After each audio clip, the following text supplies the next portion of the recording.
Con raras excepciones, el plano de las iglesias góticas, catedrales, abadías o colegiatas adopta la forma de una cruz latina tendida en el suelo. Ahora bien, la cruz es el jeroglífico alquímico del crisol, al que se llamaba antiguamente en francés crussol o croisset. Según Ducange, en el latín de la decadencia, crucibulum, crisol, tenía por raíz crux cruxis, cruz. Efectivamente, es en el crisol donde la materia prima, como el propio Cristo, sufre su pasión. Es en el crisol donde muere para resucitar después, purificada, espiritualizada, transformada. Por otra parte, ¿acaso el pueblo, fiel guardián de las tradiciones orales, no expresa la prueba terrenal humana mediante parábolas religiosas y símiles herméticos?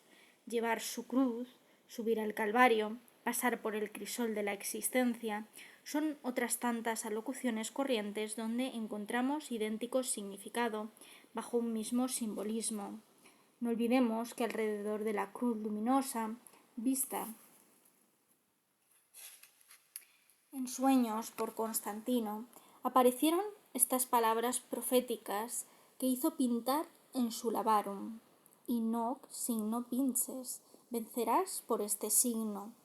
Recordad también, hermanos alquimistas, que la cruz tiene la huella de los 3 clavos que se emplearon para inmolar al Cristo materia, imagen de las 3 purificaciones por el hierro y por el fuego. Meditad igualmente sobre este claro pasaje de San Agustín en su diálogo con Trifón. El misterio del Cordero, que Dios había ordenado inmolar en Pascua, dice, era la figura del Cristo, con la que los creyentes pintan sus moradas, es decir, a ellos mismos, por la fe que tienen en Él. Ahora bien, este Cordero, que la ley ordenaba que fuera asado entero, era el símbolo de la cruz que el Cristo debía padecer, pues el Cordero, para ser asado, es colocado de manera que parece una cruz. Una de las ramas lo atraviesa de parte a parte, según la extremidad inferior hasta la cabeza. La otra le atraviesa las espaldillas y se atan a ella las patas anteriores del Cordero. La cruz es un símbolo muy antiguo, empleado desde siempre, en todas las religiones, en todos los pueblos, y erraría quien la considerase como un emblema especial del cristianismo, según ha demostrado cumplidamente el abad Ansault.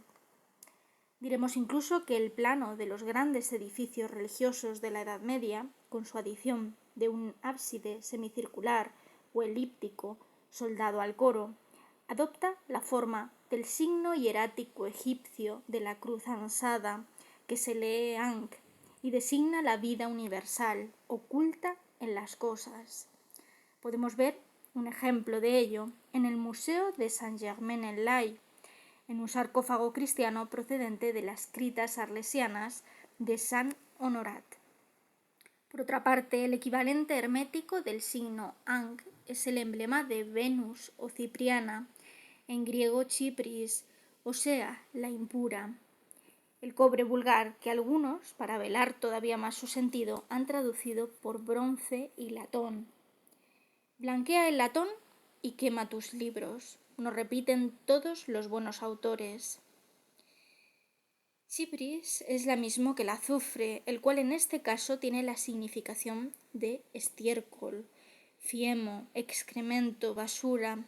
El sabio encontrará nuestra piedra hasta en el estiércol, escribe el cosmopolita, mientras que el ignorante no podrá creer que se encuentre en el oro.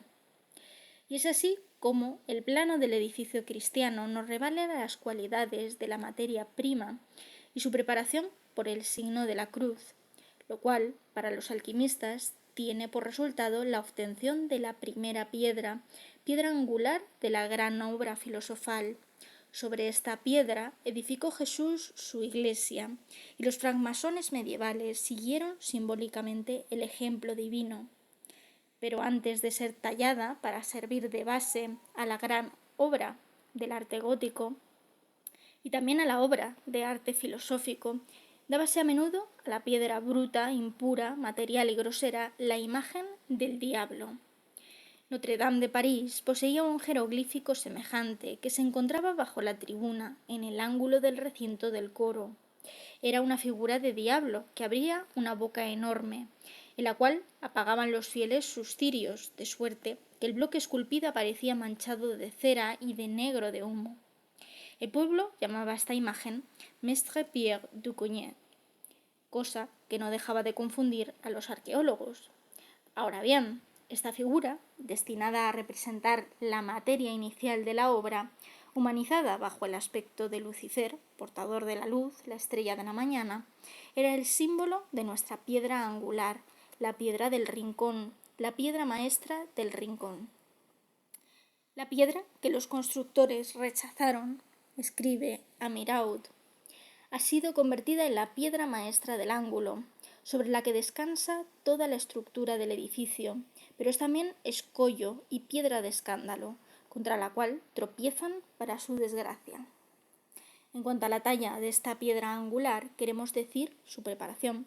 Podemos verla expresada en un bello bajorrelieve de la época, esculpido en el exterior del edificio, en una capilla del ábside, del lado de la calle de Croix Notre-Dame. Añadamos, por último, que el argot es una de las formas derivadas de la lengua de los pájaros, madre y decana de todas las demás. La lengua de los filósofos y de los diplomáticos es aquella cuyo conocimiento devela Jesús a sus apóstoles al enviarles su Espíritu, el Espíritu Santo. Es ella la que enseña el misterio de las cosas y descorre el velo de las verdades más ocultas. Los antiguos incas la llamaban lengua de corte, porque era muy empleada por los diplomáticos, a los que daba la clave de una doble ciencia, la ciencia sagrada y la ciencia profana. En la Edad Media era calificada de gaya ciencia o gay saber, lengua de los dioses, diosa, botella. La tradición afirma que los hombres la hablaban antes de la construcción de la Torre de Babel, causa de su perversión y para la mayoría del olvido total de este idioma sagrado. Actualmente fuera del argot, descubrimos sus características en algunas lenguas locales, tales como el picardo, el provenzal, etc. Según la mitología, el célebre adivino Tiresias tuvo un conocimiento perfecto de la lengua de los pájaros, que le había enseñado Minerva, diosa de la sabiduría. La compartió, según dicen, con Tales de Mileto, Melampo y Apolonio de Tiana, personajes imaginarios cuyos nombres hablan elocuentemente en la ciencia que nos ocupa y lo bastante claramente para que tengamos necesidad de analizarlo en estas páginas. Tiresias, según dicen, había perdido la vista por haber revelado a los mortales los secretos del Olimpo. Sin embargo, vivió 7, 8 o 9 edades de hombre, y fue sucesivamente hombre y mujer. Es pues una cábala hablada. Los argotiers, o sea, los que utilizan este lenguaje, son descendientes herméticos de los argonautas, los cuales manejaban la nave Argos y hablaban la lengua argótica, mientras vagaban hacia las riberas afortunadas de la Cólquide en busca del famoso vellocino de oro. Todavía hoy decimos del hombre muy inteligente, pero también muy astuto, lo sabe todo, entiende el argot. Todos los iniciados se expresaban en argot, lo mismo que los truhanes de la corte de los milagros, con el poeta Villon a la cabeza, y que los frimasons o francmasones de la Edad Media, posaderos del buen Dios, que edificaron las obras maestras argóticas que admiramos en la actualidad. También ellos, estos nautas, constructores, conocían el camino que conducía al jardín de las Hespérides. Todavía en nuestros días, los humildes, los miserables, los despreciados, los rebeldes ávidos de libertad y de independencia, los proscritos, los vagabundos y los nómadas hablan el argot, este dialecto maldito, expulsado de la alta sociedad de los nobles, que lo son tampoco, y de los burgueses bien cebados y bien intencionados, envueltos en el armiño de su ignorancia y de su fatuidad. El argot ha quedado en el lenguaje de una minoría de individuos que viven fuera de las leyes dictadas, de las convenciones, de los usos y del protocolo, y a los que se aplica el epíteto de voyou, es decir, videntes, y la todavía más expresiva de hijos o criaturas del sol. El arte gótico es en efecto el art got, el arte de la luz o del espíritu. Alguien pensará tal vez que estos son simples juegos de palabras. Lo admitimos de buen grado. Lo esencial es que guía nuestra fe hacia una certeza, hacia la verdad positiva y científica, clave del misterio religioso, y no la mantienen errante en el dédalo caprichoso de la imaginación. No hay aquí abajo casualidad, ni coincidencia, ni relación fortuita. Todo está previsto, ordenado, regulado, y no nos corresponde a nosotros modificar a nuestro antojo la voluntad inescrutable del destino. Si el sentido corriente de las palabras no nos permite ningún descubrimiento capaz de elevarnos, de instruirnos, de acercarnos al Creador, entonces el vocabulario se vuelve inútil. El verbo que asegura al hombre la superioridad indiscutible, la soberanía que posee sobre todo lo viviente, pierde entonces su nobleza, su grandeza, su belleza, y no es más que una triste vanidad. Si la lengua, instrumento del espíritu, vive por sí misma, aunque no sea más que el reflejo de la idea universal. Nosotros no inventamos nada, no creamos nada, todo está en todo.